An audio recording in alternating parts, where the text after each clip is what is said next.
ला हौला वला कुव्वता इल्ला बिल्लाहिल अलिय्यिल अज़ीम। अऊज़ु बिल्लाहि मिनश शैतानिर लईनिर रजीम। बिस्मिल्लाहिर रहमानिर रहीम। अल्हम्दुलिल्लाहि रब्बिल आलमीन बारिहिल खलाइक़ि अजमईन बाइसिल अंबियाइ वल मुरसलीन सय्यदना व नबीना व शफ़ीना बिल क़ासिम मुहम्मद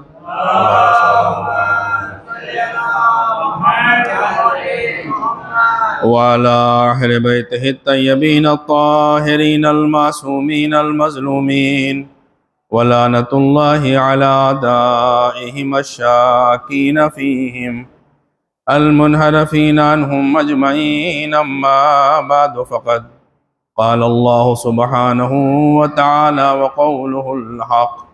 बिस्मिल्लाहिर रहमानिर रहीम। हल अता अलल इंसानि हीनुम मिनद-दहरि लम यकुन शय्यन मज़कूरा। इन्ना ख़लक़नल इंसाना मिन नुत्फ़तिन अमशाजिन नब्तलीहु फ़जअलनाहु समीअन बसीरा। इन्ना हदैनाहु सबीला इम्मा शाकिरन व इम्मा कफूरा।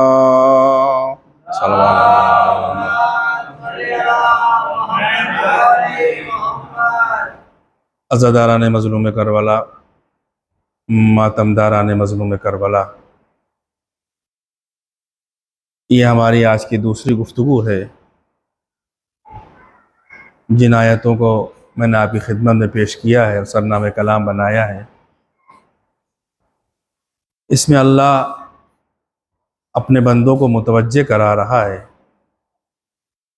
कि देखो तुम्हारी हैसियत क्या है और तुम क्या थे। परसों गुफ्तगू नहीं हो सकी थी, आज इन जो आयतें मैंने आपकी खिदमत में पेश की, इंशाअल्लाह चंद बातें आपकी खिदमत में अर्ज़ करूँगा। ये सूरह दहर की पहली और दूसरी और तीसरी आयत है। पहली आयत, इसमें अल्लाह सुब्हानहु व तआला इरशाद फरमा रहा है कि ऐसा भी ज़माना आया था इंसान पर कि जो काबिल ज़िक्र नहीं था। उसके बाद जो दूसरी आयत है उसमें इरशाद परवरदिगार हो रहा है कि इन्ना खलक़नल इंसाना मिन नुत्फ़तिन अमशाज, हमने तुम्हें मिले जुले नुत्फ़े से पैदा किया। नब्तलीहु फ़जअलनाहु समीअन बसीरा, ताकि हम तुम्हें आज़माएं, तुम्हारा इम्तिहान लें, और हमने तुम्हें देखने की सलाहियत और सुनने की सलाहियत अता की। पहली आयत में इंसान काबिल ज़िक्र नहीं था, उसके बारे में बताया। दूसरी आयत में परवरदिगार आलम ये कह रहा है कि हमने तुमको मिले जुले नुत्फ़े से पैदा किया, और जब हमने चाहा कि तुम्हें इम्तिहान लें, आजमाएं, तो हमें तुम्हें सुनने की ताकत और देखने की ताकत अता की। तीसरी आयत में अल्लाह फिर ये कह रहा है कि इन्ना हदैनाहु सबीला इम्मा शाकिरन व इम्मा कफूरा, और हमने तुम्हें रास्ते की हिदायत भी कर दी। अब तुम चाहो शाकिर बन जाओ या काफिर हो जाओ। रास्ता एक है, रास्ते दो नहीं है, रास्ता एक ही है। अब तुम इस रास्ते पे चलकर चाहे अल्लाह के शुक्रगुजार बंदे बन जाओ या काफिर हो जाओ। तो सबसे पहले हमें यह देखना है कि आज जो कुछ भी हमारे पास है, चाहे वो बोलने की ताकत हो, चाहे वो देखने की ताकत हो, चाहे सुनने की ताकत हो, ये सब कहां से मिली? का अल्लाह ने हमें अता किया। यानी हम काबिल जिक्र नहीं थे, हमें काबिल जिक्र उसने बनाया। एक जगह और परवरदिगार ने इरशाद फरमा रहा है कि वल्लाहु अखरजकुम मिन बुतून उम्महातिकुम ला तालमून शैया, अल्लाह ने तुम्हारे माओ की शिकम से इस तरीके से तुम्हें निकाला कि ला तालमून शैया, तुम कुछ नहीं जानते थे, बिल्कुल जाहिल थे। इसका मतलब यह है कि हम जब इस दुनिया में आए तो जाहिल थे, हम काबिल जिक्र नहीं थे, हमको अल्लाह ने मिले जुले नुत्फे से पैदा किया और हमारे लिए रास्ते का भी इंतजाम किया। ऐसा नहीं है कि अल्लाह ने हमें दुनिया में भेज दिया और हमारे लिए कोई इंतजाम नहीं किया। ये तो कहिए खुशनसीब है आप लोग कि अल्लाह ने आपको ऐसे दर से जो है वो अता कर दिया कि जहां कभी आप जो है गुमराह नहीं हो सकते। अल्लाह ने आपको ऐसा दर अता कर दिया है। अब इसके बावजूद अगर इंसान इधर उधर चला जाए तो अब क्या किया जाए। लिहाजा और मेरा दीदो, अल्लाह ने किसी भी जमाने को अल्लाह ने जमीन को हादी से खाली नहीं रखा है।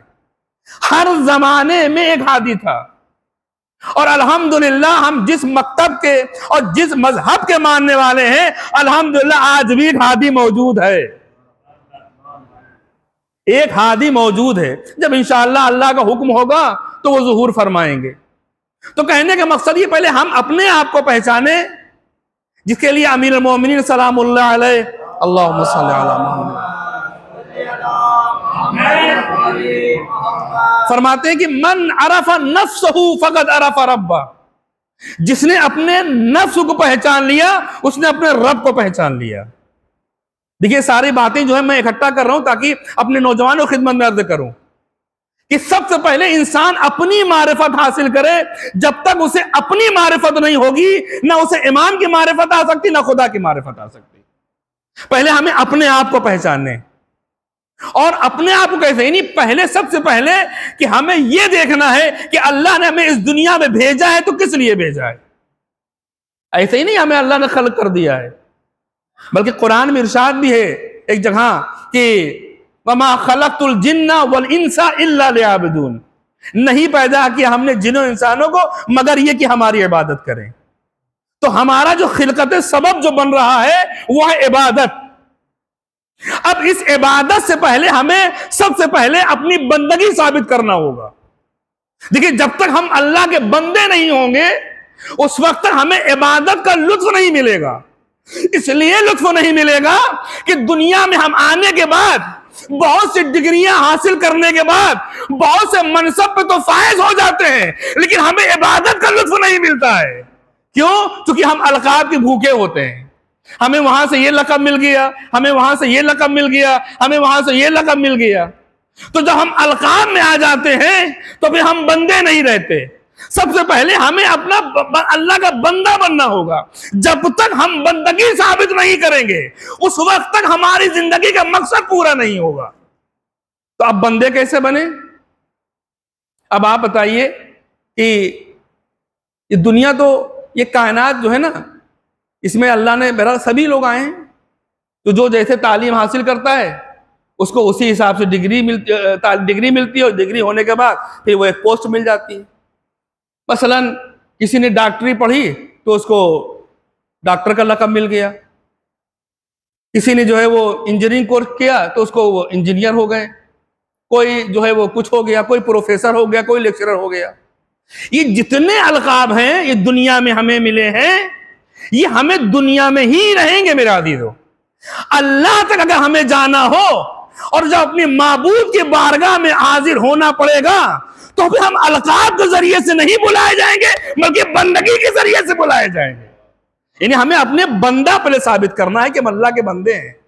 अब आप देखिए, ये तो आम यहां की बात हो रही है। अगर आप देखें अमीरुल मोमिनीन पर कितने अलकाब थे, अमीरुल मोमिनीन, इमामुल मुत्तकीन हैं, उसके बाद बहुत से अलकाब अमीरुल मोमिनीन के हैं। लेकिन क्या किसी भी जगह अमीरुल मोमिनीन ने अपने अलकाब के जरिए से अपने आप को पहचानवाया है कि मैं अमीरुल मोमिनीन हूं, मैं इमामुल मुत्तकीन हूं, मैं जो है वो क्या कहते हैं फातिह खैबर खंदक हूं, मैं जो हूं वो सिफ़ीन का फातिह हूं? कहीं नहीं मिलता है। और जब अल्लाह की बारगाह में अब अगर मुनाजात पड़े अमीरुल मोमिनीन को तो इससे मालूम हो जाएगा कि बंदगी क्या है।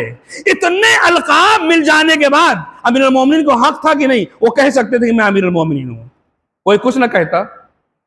वो कह सकते मैं इमामुल मुत्तकीन हूं, कोई फर्क ना पड़ता। लेकिन नहीं, जब आप जो है जब मुनाजात उठाएंगे अमीरुल मोमिनीन की तो उस मुनाजात का पहला फकरा है कि इलाही कफा बिइज़्ज़न अन अकून लका अब्दन, परवरदिगार मेरी इज्जत के लिए काफी है कि मैं तेरा मैं तेरा बंदा हूं। बताइए, जिसके पास इतने अलकाब हो, इतने कुछ हो, वहां पे ये नहीं कहना कि परवरदिगार मैं अमीरुल मोमिनीन हूं, मैं इमामुल मुत्तकीन हूं, मैं जो है फलां ना। परवरदिगार मेरी इज्जत के लिए काफी है कि मैं तेरा बंदा हूं। अल्लाह अकबर। तो सबसे पहले हमें बंदगी हासिल करना है। अब देखिए, जब हम इस दुनिया में आए तो आने के बाद जो हमने कुरान की आयत पेश की, हम जाहिल थे, हमें कुछ नहीं पता था, हमें किसी चीज का इल्म नहीं था। इल्म हमारे अंदर धीरे धीरे आया। खूब एक जिंदगी जब इंसान की, एक जब इंसान दुनिया में आया तो बिल्कुल मोहताज था, यानी एक लुकमा उठाकर अपने दहन तक नहीं ले जा सकता था। पहले इंसान, मैं आपके खिदमत में बोलूं कि इंसान पहले अपनी मारिफत हासिल करे, और जब अपनी मारिफत हासिल कर लेगा, जब उसे अपनी मारिफत हासिल हो जाएगी तो उसे इमाम की मारिफत हासिल। अच्छा, मारिफत है क्या मेरे अज़ीज़ों? मारिफत किसे कहते हैं? मारिफत हासिल है क्या? तो एक बुजुर्ग आलिम दीन, उनकी एक मिसाल है जो मैं आपकी खिदमत पेश कर दूं ताकि मेरे बच्चों को मालूम हो जाए कि मारिफत क्या है। ये जो सुई है ना, सुई जिससे आप लोग, जिससे कपड़ा सिला जाता है, जिधर से धागा पिरोते हैं, कितना बड़ा सुराख है? का बहुत बारीक सा सुराख है उसके अंदर। मैं आपसे कहूं कि इस सुई को ले जाइए और समंदर में डुबो दीजिए, और समंदर का सारा पानी इस सुई में ले लीजिए। तो आप पढ़ के फौरन कहेंगे, मौलाना आपका दिमाग तो नहीं खराब हो गया है? मैंने कहा क्यों? तो आप कैसी जो है वो जाहलाना बात कर रहे हैं। इस मुख्तसर सा बिल्कुल बारीक सा इसके अंदर सुराख है, इसमें समंदर का सारा पानी कैसे आ सकता है? मैंने कहा फिर? कहा आएगा मौलाना, लेकिन पूरा नहीं आएगा।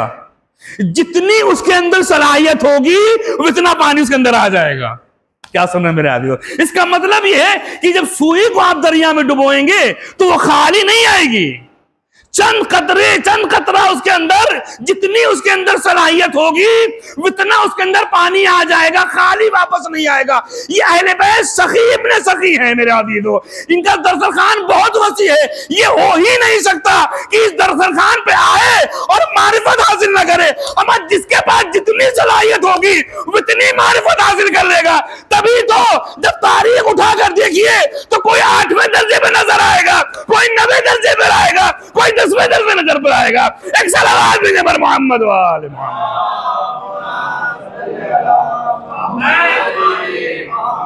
ऐसा नहीं है कि मुकम्मल मारिफत नहीं, जिसके अंदर जितनी सलाहियत होगी उसी हिसाब से आप उसके मारिफत हासिल हो जाएगी। अब आप देखें कि कैसे कैसे अफराद थे जो वाकईन मारिफत हासिल किए हुए थे। अब आप जनाब फिजा की अगर बात करें, जो उसी घर में रहती थी, मारिफत का आलम यह था, ये आप ये नहीं कह सकते जनाब फिजा को मुकम्मल मारिफत हासिल थी। ऐसा नहीं है, मारिफत हासिल थी। मुकम्मल मारिफत जिसे कहते हैं मुकम्मल मारिफत, वो उस हद तक सिवाय अइम्मा के अलावा कोई नहीं पहुंच सकता है। यानी वो मारिफत नहीं, मारिफत थी, और इतनी मारिफत जनाब फिजा के पास थी कि 20 साल तक, अल्लाह अकबर, 20 साल तक जबान, कुरान की जबान में गुफ्तगू की है जनाब फिजा ने। जो आपकी जो जबान थी ना, 20 साल तक आपने कुरान की जबान में गुफ्तगू की है। ये कहां की पली बढ़ी है? दर सैयदा में रहती थी, उस खानदान, उस घर में रहती थी। और आप देखें मारिफत का आलम यह था कि जनाब फिजा, बात आगे अर्ज करता हूं, हालांकि हमारा मौजू नहीं है, लेकिन बहरहाल एक बात अर्ज करना कि मारिफत, जब तक इंसान अपनी मारिफत हासिल नहीं करेगा मेरे अज़ीज़ों, आप उससे ना इमाम की मारिफत हासिल हो सकती है न खुदा की मारिफत। मारिफत का आलम यह था कि जनाब फिजा घर से निकली, बैतुल शरफ से कहीं जा रही थी। रास्ते में अब्दुल्लाह इब्ने मसूद से मुलाकात हुई, पैगंबर के सहाबी। सलाम किया, जवाब सलाम मिला। उसके बाद अब्दुल्लाह इब्ने मसूद ने कहा कि ए फिजा, क्या तुमने खूब जन्नत कमाई है, क्या कहना? तो जैसे ही ये कहा तो जनाब फिजा ने अजीब सा एक जुमला आपने इरशाद फरमाया, कहा कि अब्दुल्लाह इब्ने मसूद, तुम कौन सी जन्नत की बात कर रहे हो? अब मैं आपसे एक बात बताऊं और आसान कर दूं इसको। मसलन 10 दिन हमने यहां अशरा पढ़ा, उसके बाद हम चले गए यहाँ से लखनऊ। कोई साहब जो है लखनऊ में मुलाकात यहीं के थे, उनसे मुलाकात हुई हमारी। उन्होंने हमें सलाम किया, हमने जवाब तो दे दिया। उन्होंने कहा पहचाना? मैंने कहा कि कहाँ? अरे वहीं आप जरी मरी में अशरा पढ़ रहे थे पिछले साल। जरी मरी में? कौन जरी मरी? अरे जो बॉम्बे में है। मैंने कहा बॉम्बे में? तो आप या तो हमको बिल्कुल आप ये घोषित कर देंगे कि मौलाना का दिमाग चला गया, या आप जो आपके ध्यान में आएगा। यानी हम बिल्कुल अजीब से एक लहजा आपके सामने पेश करें। जनाब फिजा से कह रहे हैं अब्दुल्लाह इब्न मसूद, तुम क्या खूब जन्नत कमाई है आपने। जनाब फिजा कहते हैं किस जन्नत की बात? जुमला आप हवाले करो मेरे आदि दो। ऐसा नहीं है कि मारिफत हासिल नहीं, मारिफत थी, लेकिन कहां तक मारिफत थी। इसलिए अगर जनाब फिजा इसका जवाब न देती तो फिर इस घर में रहने का कोई फायदा भी नहीं था। अगर जनाब फिजा इसका जवाब न देती तो इस घर में रहने का कोई फायदा ही नहीं था। इसलिए कि जिस घर में रह रही थी और जिन आगोश जिन इमामों के जरिए से गुजर रही, जिस शहजादी के सामने से गुजर रही है, आपकी एक जिंदगी थी मेरे आदि तो यहाँ पर जनाब फिजा का जवाब देना बहुत जरूरी था। कहा है अब्दुल्ला मसूद तुम किस जन्नत की बात कर रहे हो? कहा मैं उसी जन्नत की बात कर रहा हूं जिसका तस्करा कुरान में है, जिसका तस्करा कुरान में है। भाई ये इतना कहना था कि जनाब फिजा ने जवाब दिया, ए अब्दुल्ला इब्न मसूद तुम पैगंबर के सहाबी हो, तुम बस में पैगंबर में रहते हो, अरे तुम्हें इतना नहीं मालूम? अरे जिस घर में मैं रहती हूँ क्या वो जन्नत से कम है? क्या वो जन्नत से कम है? अरे तुम जो वहां के जवानाने जन्नत के सरदार है वो तो मेरे पास है, और जो जन्नत और जहन्नम को तकसीम करने वाला है वो हमारा मौला और आता है। एक सलावत भी पर मोहम्मद वाले मोहम्मद।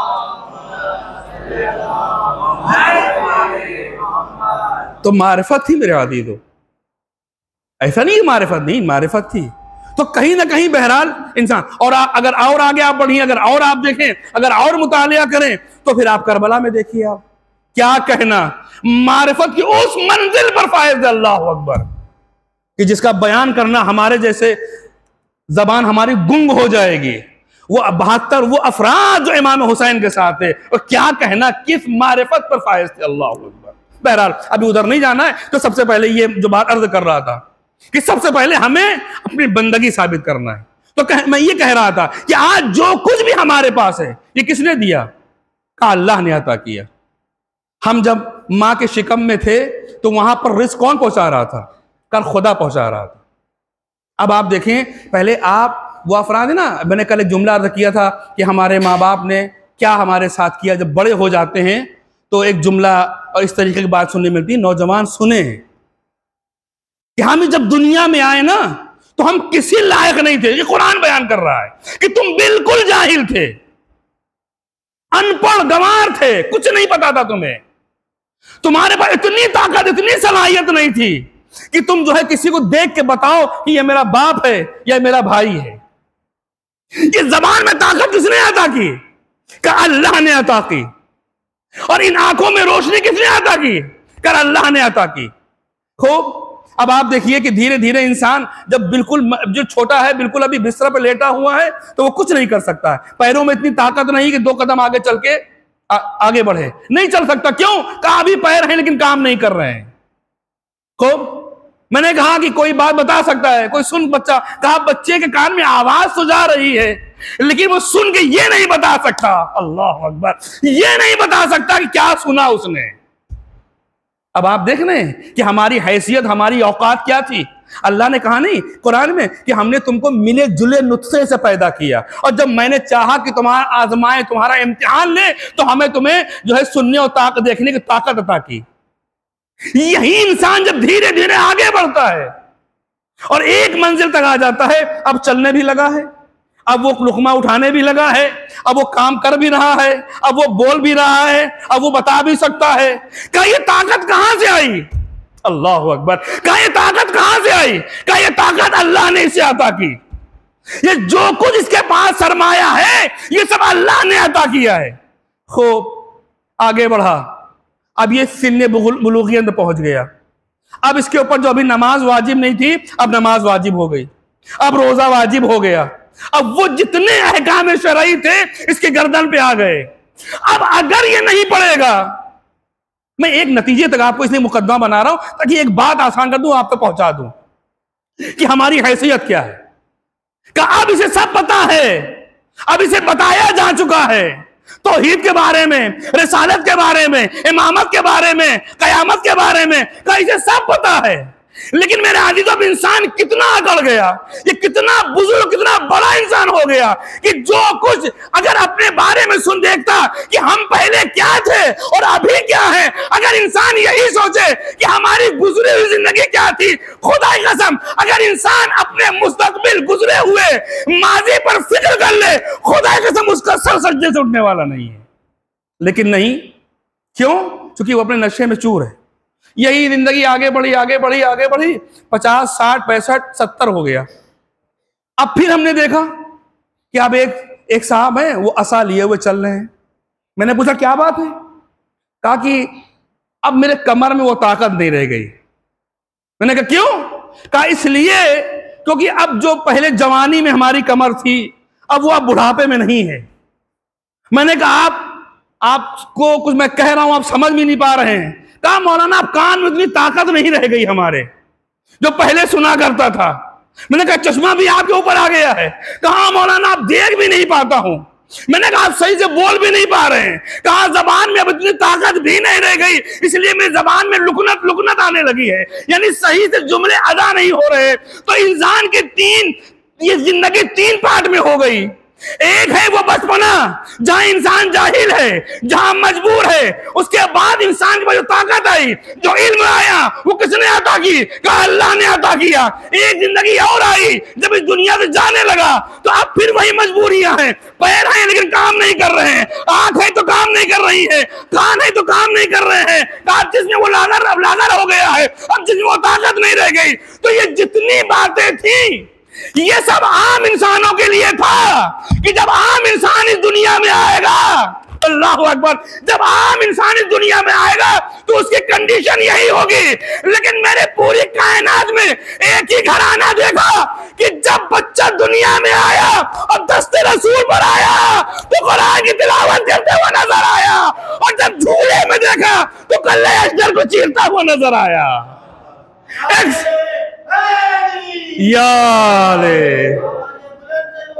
अल्लाहुम्मा सल्ली अला मुहम्मद व अला।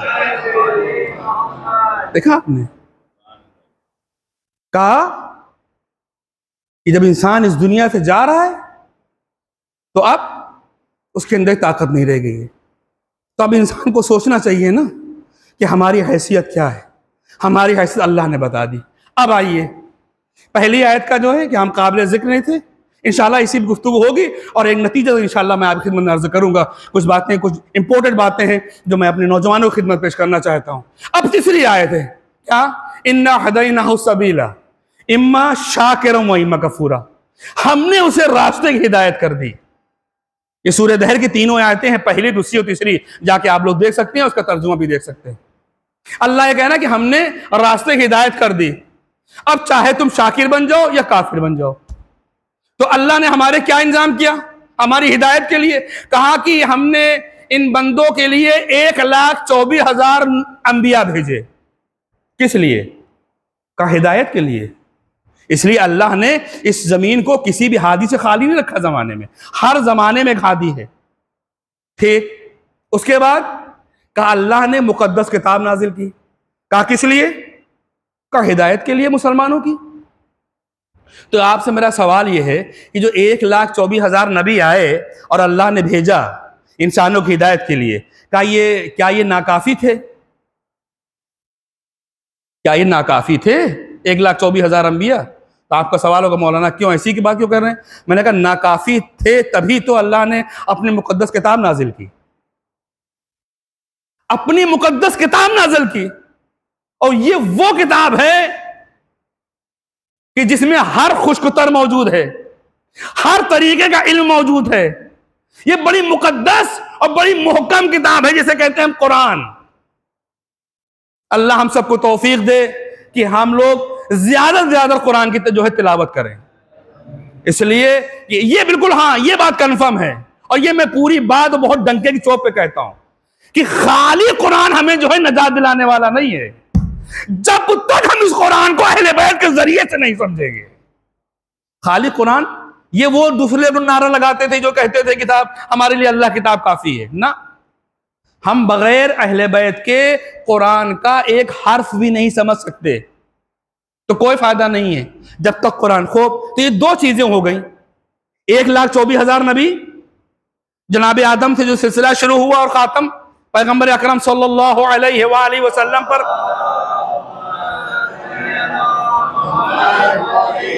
आके रसालत खत्म हो गई। ये क्या है का 1,24,000 अंबिया खूब। उसके बाद का कुरान मजीद जो इंसानों की हिदायत के लिए। अच्छा, ये दो चीजें हो गई हिदायत के लिए। फिर तीसरी चीज अब क्या है, कहा अल्लाह ने ये 12 हादी और भेजे। ये जो 14 मासूमीन की फहरिस्त है, कार रिसालत के बाद ही तो इमामत शुरू हुई है भाई। ये सिलसिला हमारा सिलसिला है, यानी जनाब आदम में सिलसिला शुरू हुआ, सरकार दो आलम पे जो है वो रिसालत खत्म हो गई। अब रिसालत के बाद इमामत का सिलसिला शुरू हो गया। तो उसके बाद सबसे पहले जनाब आदम को भेजा। आदम जब सारे नबी आ गए, और जब सारे नबी आ गए तो अल्लाह ने फिर अपने हबीब सरकार दो आलम के सीने मुबारक पर कुरान नाजिल किया। ये दो चीजें हो गई। जब रिसालत दुनिया से जाने लगी तब अल्लाह ने जो है वो 12 हादी और दिए।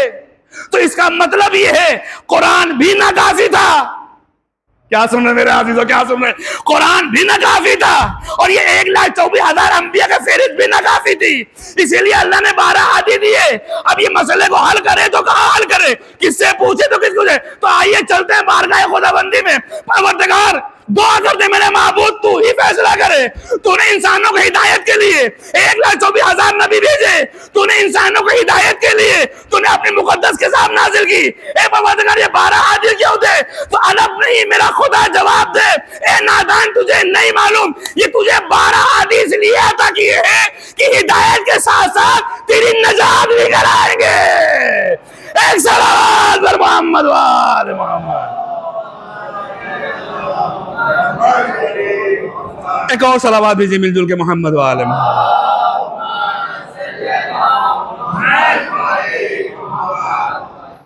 किस लिए?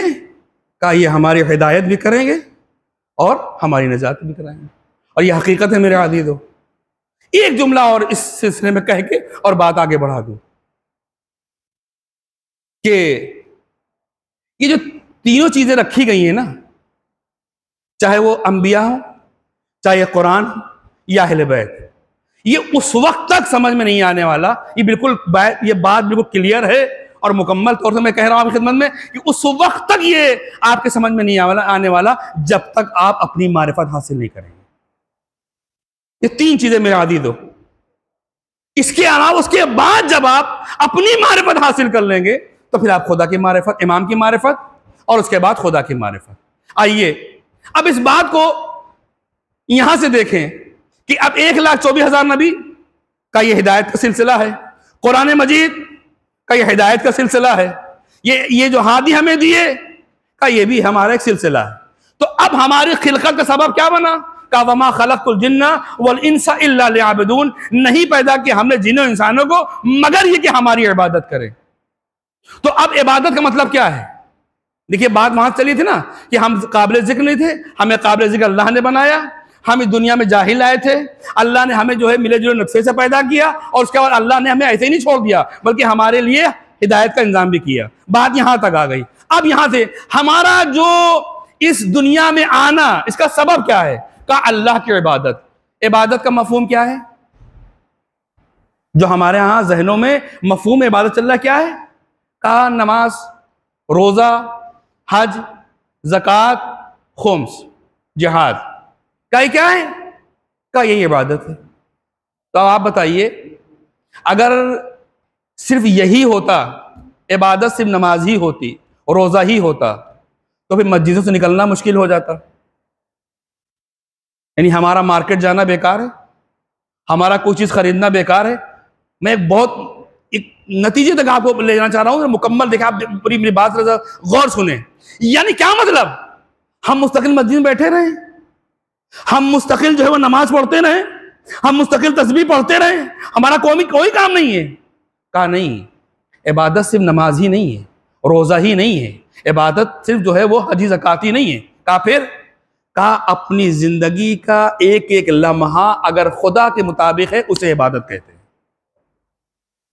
इबादत उसे कहते हैं। इसका मतलब यह है कहा नमाज ही इबादत नहीं है, बल्कि नमाज भी इबादत है, रोजा भी इबादत है, हज भी इबादत है। यानी इंसान अपनी जिंदगी का एक एक लम्हा अगर खुदा के मुताबिक गुजार रहा है तो वो इबादत है, और अगर खुदा के मुताबिक नहीं है तो फिर मुझे माफ कीजिएगा, अगर रज़ाए खुदा के लिए और खुशनुदी खुदा के लिए अगर कोई काम नहीं है तो आप उसे कुछ भी कह सकते हैं, इबादत नहीं कह सकते। खूब बात यहां आ गई। अच्छा, अब आप देखें इबादत जब यही है तो आप देखें कि इबादत के लिए सबसे पहले मैंने आपकी खिदमत देखी, सबसे पहले इंसान अपनी मारिफत हासिल कर ले। जब अपनी मारिफत हासिल करेगा तो इबादत का लुत्फ आएगा। बात यहां पे रुकी है। अब आप देखें कि इबादत कहते किसे हैं। मैंने कहा कि इबादत बहुत ऐसे काम है जो इंसान अपनी जिंदगी के मुताबिक अगर खुदा के मुताबिक कर रहा है तो उसे इबादत कहते हैं। अच्छा, तो ये मजलिस क्या है? मैंने कहा इबादत है। ये मातम क्या है? मैंने कहा इबादत है। मैंने कहा कि ये सबील क्या है? मैंने कहा इबादत है। कहा कैसे इबादत है? हमने अगर ये बराए खुदा है, अल्लाह अकबर, अगर उसकी खुशनुदी के लिए है, उसकी रजा के लिए है तो ये सब इबादत है। और लेकिन अगर उसकी खुशनुदी के लिए नहीं है, उसकी रजा के लिए नहीं है, फकत दिखावा है, फकत जो है वो ढोंग है, फकत दिखाना मकसद है, तो आप इसे कुछ भी कह सकते हैं, इबादत नहीं कह सकते। इसीलिए मैं अक्सर और बेशतर ये जुमला कहा करता हूं कि अगर ये मजलिस है, अगर ये मातम, अगर ये गिरिया उस खुदा के लिए है, यकीन उसके बारगाह में कबूल है। और अगर किसी पब्लिक प्लेस पे किया जा रहा है, मजमे को खुश करने के लिए किया जा रहा है, किसी को दिखाने के लिए किया जा रहा है, तो फिर इसका आज आप उसी से मांगे, अहले बैत से ना मांगे। फिर उसका आज आप उसी से मांगे जिसके लिए आप कर रहे हैं, फिर अहले बैत से ना करें, अहले बैत से ना मांगे आप। इसलिए अहले बैत क्या चाहते हैं? अहले बैत चाहते हैं कि जो भी हमारा चाहने वाला कोई भी अमल अंजाम दे, अगर उसमें खुशनूदी परवरदिगार है, उसकी रजा है। इसलिए उन्होंने पहले कह दिया खुदा राजी है तो हम राजी हैं, ये राजी तो खुदा राजी है। तो हमारा कोई भी अमल अगर उसके मुताबिक नहीं है तो फिर काबिल कबूल नहीं है। अब आप इबादत पे देखें, बस 2-3 मिनट और, उसके बाद यही से रब्ते मसाइल, 2 मिनट गुफ्तगू है। इबादत कहा कि ऐसे लोग हैं जो इबादत को कोई लालच की बुनियाद पे बात करता है, कोई जो है खौफ की बुनियाद पे बात करता है। आया ये खौफ की बुनियाद पर जो इबादत की जा रही है, लालच की बुनियाद की जा रही है, ये क्या कबूल है? अब देखिए, अगर आप कुरान उठाएंगे तो कुरान में आपको जहां मिलेगा जहां पर अल्लाह सुब्हानहू व तआला अपने बंदों से कह रहा है कि ए मेरे बंदो ईमान वालों, साहिबान ईमान, अगर तुम ये काम करोगे, तुम ये अमल अंजाम दोगे तो अल्लाह की तरफ जो है वो अजर अजीम है, अजर अजीम है। क्या मतलब? ये अल्लाह तो खुद कह रहा है ना, अभी तो बात ही खत्म हो गई। अल्लाह खुद ये कह रहा है कि अगर तुम ये करोगे, ये अमल अंजाम दोगे तो अल्लाह की तरफ से अजर अजीम है। तो इसका मतलब ये कि अगर कोई इंसान अरे लालच की बुनियाद पे कर रहा है चलेगी, ठीक, डर के खौफ की अगर उसमें है का ये भी कबूल है। लेकिन क्या कोई और ऑप्शन है? मैंने कहा तीसरा ऑप्शन है, लेकिन दोनों से बेहतर है। मैंने वो क्या है? मैंने कहा अगर इबादत खौफ में नहीं है, अगर इबादत लालच पे नहीं है, अगर इबादत इश्क और मोहब्बत की बुनियाद पर है तो असल इबादत इसे कहते हैं। अब ये इंशाअल्लाह मैं आपकी खिदमत में इस सिलसिले में कल अर्जू करूंगा कि जो मोहब्बत की बुनियाद पर और जो ये इश्क की बुनियाद पर इबादत होती है, ये इबादत कहाँ मिलेगी। मैंने अगर इस इबादत को देखना है तो करबला आ जाओ, वहां इश्क और मोहब्बत की बुनियाद पर इबादत है। तो 3 तरह के लोग मिले, एक वो जो लालच की बुनियाद पर करते हैं इबादत, एक वो जो खौफ की बुनियाद पर इबादत करते हैं, और एक वो इबादत है जो इश्क और मोहब्बत की बुनियाद पर इबादत है। और मेरे अज़ीज़ों, मैं आपकी खिदमत में अर्ज़ करूं कि बहुत से ऐसे अफराद और बहुत से ऐसे लोग गुजरे हैं जो वाक़ईन फ़कत अल्लाह के लिए और अहले बैत के लिए काम किया। उसमें कोई दिखावा नहीं था, उसमें कोई वो चीज़ नहीं थी। लेकिन आखिर क्या कभी कभी ऐसा होता है कि अगर मेरा काम अल्लाह के लिए, अब मैं आपसे सवाल करूं कि मसलन ये मजलिस ये बिल्कुल अल्लाह के लिए, इमाम के लिए, तो क्या ये कबूल है? तो आप कहेंगे हाँ कबूल है। लेकिन कभी कभी ऐसा होता है कि इमाम की निगाह में इसका मकाम क्या है, मैं इंशाअल्लाह कल आपकी मजलिस में अर्ज़ करूँगा कि इसके बावजूद आखिर आया इमाम इस काम से खुश हैं कि नहीं खुश हैं, ये कल की मजलिस। क्योंकि मौजू मेरा यही है कि इंसान इस दुनिया में आया है, किस लिए आया है? का इबादत के लिए आया है। और मैंने इंसान के बारे में बताया कि इंसान की असल हकीकत क्या है और उसकी तरफ अल्लाह ने मुतवज्जे कराया है। बस मेरे अज़ीज़ों, अगर तुम्हें इबादत देखना है तो करबला में देखना है। अगर तुम्हें देखना है कि इबादत क्या है, मकाम इबादत क्या है, तो आप करबला आइए, जहाँ शब आशूर, अल्लाह अकबर। अब आप देखें, हमारे यहाँ अगर थोड़ी सी कोई परेशानी, कोई मुसीबत आन पड़ती है, कोई भी अगर एक परेशानी आ जाती है, हम नमाज छोड़ देते हैं, हम उस परेशानी में मुब्तला हो जाते हैं। कोई अगर आफत आ जाती है तो हम लोग बिल्कुल अपने आपे से निकल जाते हैं। लेकिन आप करबला में देखो, अल्लाह अकबर, पानी ख़त्म हो चुका है, खैमों से आवाज़ें अल-अतश की आ रही हैं, लेकिन अल्लाह अकबर, शब आशूर इमाम हुसैन के खैमों से इस तरह इबादत की आवाज़ें आ रही थी, इस तरीके से तस्बीह और तहलील की आवाज़ें आ रही थी कि मैं आपकी खिदमत में बता नहीं सकता कि किस तरीके से इमाम हुसैन के असहाब इबादत कर रहे थे। जहाँ तलवारें खनक रही थी, जहाँ नेज़ों की आवाज़ें आ रही थी, जहाँ भूख और प्यास मौजूद था मेरे अज़ीज़ों, लेकिन अल्लाह अकबर, उसमें हुसैन के चाहने वाले कैसी इबादत कर रहे हैं। हाँ मेरे अज़ीज़ों, मुझे ये कहने का हक़ है कि इंसान लाख गुनहगार हो, लेकिन अगर वो इमाम की बारगाह में आ जाए और हाथों को जोड़ कर आ जाए और तौबा कर ले, यकीनन इमाम उसे अपने सीने से लगा लें। आपको देखो, आपने सुना है कि जब इमाम हुसैन मदीने से चले थे तो इमाम का रास्ता रोकने वाला कौन था? हुर था ना। इमाम को के लज़ाम फ़रज़ पे किसने हाथ डाला था? का हुर ने हाथ डाला था। लेकिन अल्लाह अकबर, शब आशूर है, हुर बहुत बेचैन है, अपने खैमे के पास खड़ा हुआ है। एक मरतबा ग़ुलाम आता है और कहता है, आका आइए खैमे में आइए, खाना लग गया है। जैसे ही ग़ुलाम ने खाने का नाम लिया, एक मतलब हुर ने उस ग़ुलाम के हाथ को पकड़ा और ख़याम हुसैनी की तरफ लाया। कहा, कुछ आवाज़ें सुन रहा है, कुछ आवाज़ें सुन रहा है। तो हुसैन के खैमों से अल-अतश अल-अतश अल-अतश की आवाज़ें आ रही है। ये क्या था? ये एक रात में हुर अभी कितना बेकरार है, कितना बेचैन है।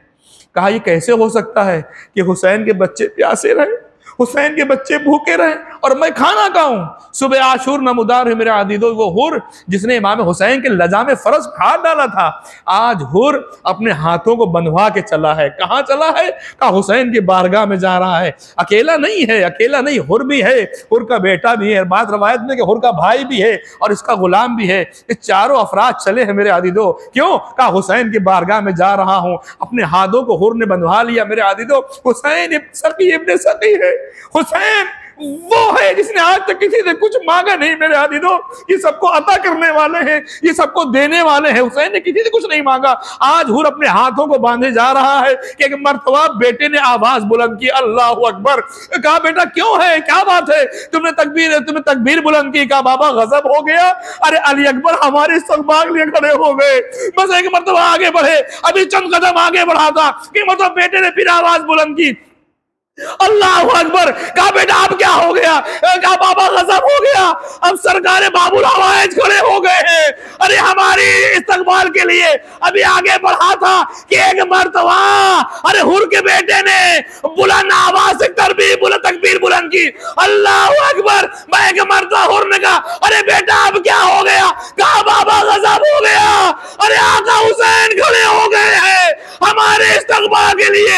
हुर आया और आने के बाद अपने को हुसैन के कदमों पे गिरा दिया। हुसैन ने उठाया, अपने सीने से लगाया और ने कहा,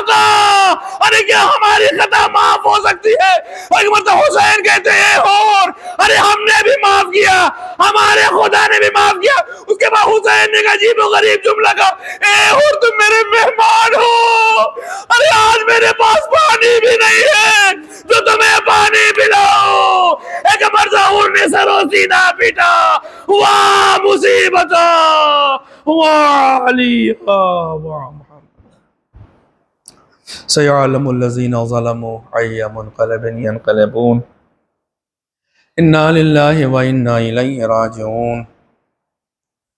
या अल्लाह या अल्लाह या अल्लाह या अल्लाह या अल्लाह या अल्लाह या अल्लाह या अल्लाह या अल्लाह या अल्लाह इलाही बिहक़्क़ि ज़हरा व अबीहा व बालिहा व बनीहा व सिर्रिल मुस्तौदअ फ़ीहा। परवरदिगार तुझे वास्ता मोहम्मद वाले मोहम्मद का हमारी मुख़्तसर इबादत कबूल फरमा। पालने वाले जहाँ जहाँ भी शिया मोमिन मुमिनात उनकी जान और माल इज़्ज़त व आबरू को हिफाज़त फरमा। पालने वाले जो बीमार हैं बीमार करबला के सदक़े में शिफ़ाअतुल कामिल अता फरमा। पालने वाले मोहम्मद वाले मोहम्मद का वास्ता मेरे अल्लाह इस साल हम सब को जो मोमिनीन अब तक नहीं जा सके मेरे अल्लाह उन मोमिनीन को उन हज़रात को पालने वाले इस अज़ा के सदक़े तुफ़ैल में ज़ियारत अरबईन नसीब फरमा। पालने वाले तुझे वास्ता मोहम्मद वाले मोहम्मद का हमारे उलमा कराम मर्ज़ कराम खुसूसन आयतुल्लाह सिस्तानी और आयतुल्लाह ख़ामनई की हिफाजत फरमा। परवरदिगार मोहम्मद वाले मोहम्मद का वास्ता है मेरे अल्लाह परचम इस्लाम को सर बुलंदी अता फरमा, परचम कुफ्र निफाक को सरनिगू अता फरमा, ईरान को मजबूती अता फरमा, इज़राइल और अमेरिका को निस्नाबूद फरमा। परवरदिगार अब हक़ मोहम्मद वाले मोहम्मद मेरे अल्लाह हमारे आका मौला हज़रत के ज़ुहूर में ताजील अता फरमा, हज़रत के ज़ुहूर में ताजील अता फरमा, हज़रत के ज़ुहूर में ताजील अता फरमा। अल्लाहुम्मा रब्बना तक़ब्बल मिन्ना इन्नका